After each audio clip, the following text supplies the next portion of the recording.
First of all, Ruthie and I wish to share our heartfelt condolences to the family of Katie Benoit. Words aren't sufficient at a time like this, but as parents ourselves, we want Katie's family to know that our hearts go out to them.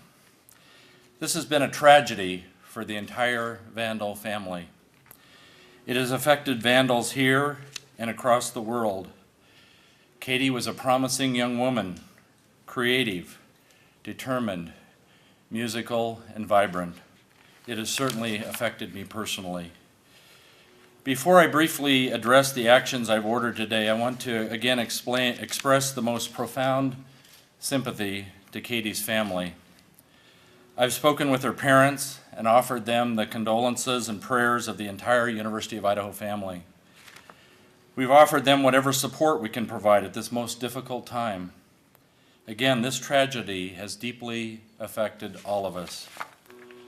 I want the Benoits and all of you to know that the actions I've taken today underscore how seriously I take student safety.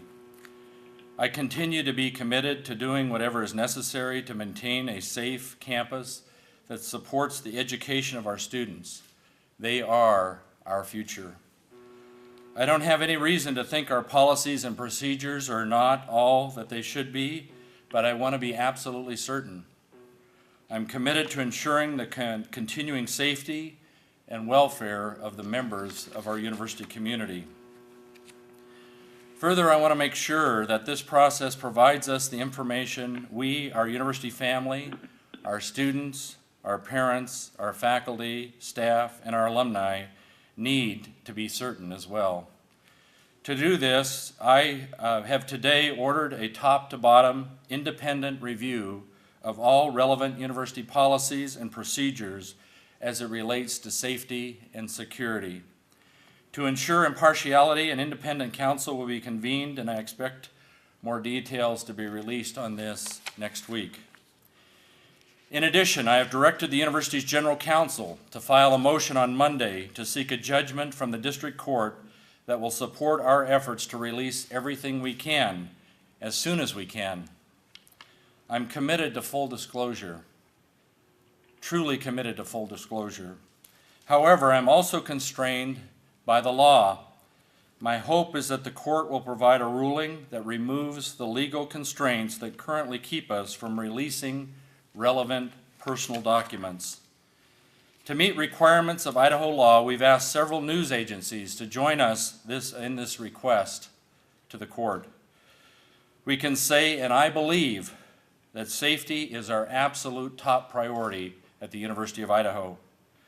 But what I want to demonstrate in every way possible,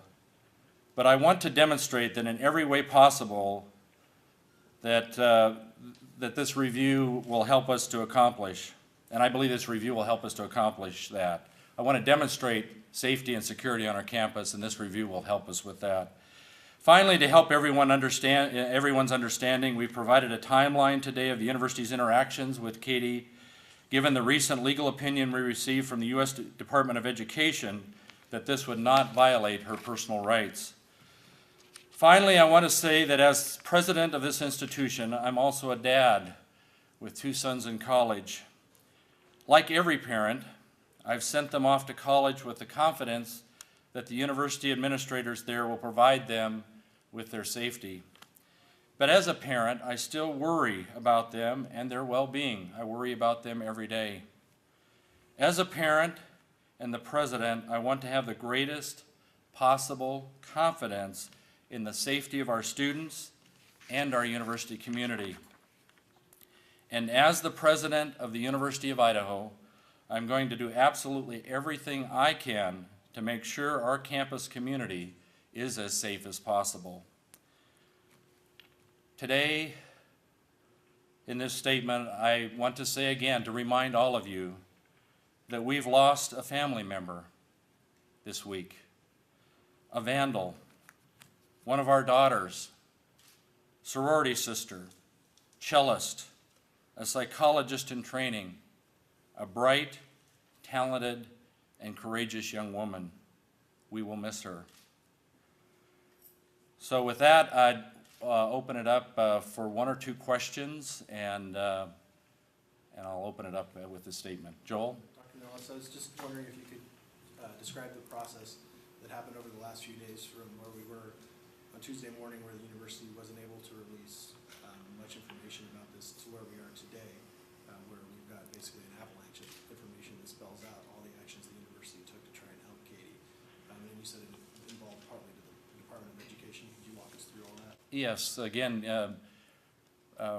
my counsel at the beginning was concerned about we did not want to violate any of Katie Benoit's rights, whether alive or after her death. And so we, with the requests that have come in and wanting to be focused on full disclosure, we asked for an opinion from them about what we could and couldn't do, and we felt comfortable after getting that opinion. That just doesn't happen immediate, but once we had that opinion, we felt like we could release the information that we did today. From the U.S. Department of Education, Which yes. office they're You'd have to talk to Kent Nelson, our legal counselor, the specifics of that. And I also wondered about the seeming contradiction within the information released by the city today and the university today, where up until now, we had been told that the Moscow Police Department had not been involved at all, or had no knowledge of the trials Katie had been through over the spring and summer. And now we're getting information that she had spoken directly with police, that a representative from the police department had been in a session, a threat assessment meeting with the university.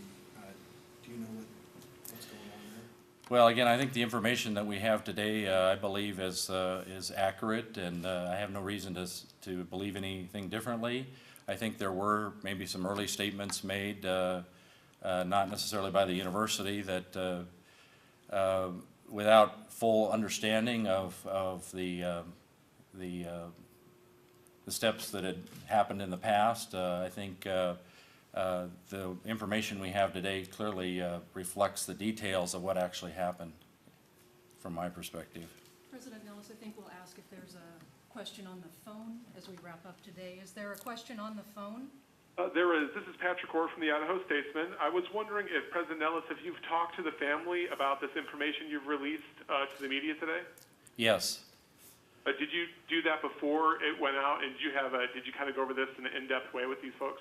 I had Kent Nelson, my university counselor, I wanted him to call the family to release the information to them, and in advance.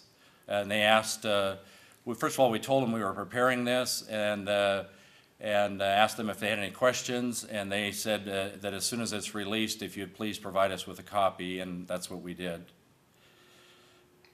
Again, we've released a significant amount of information today, both Moscow Police Department and the University of Idaho.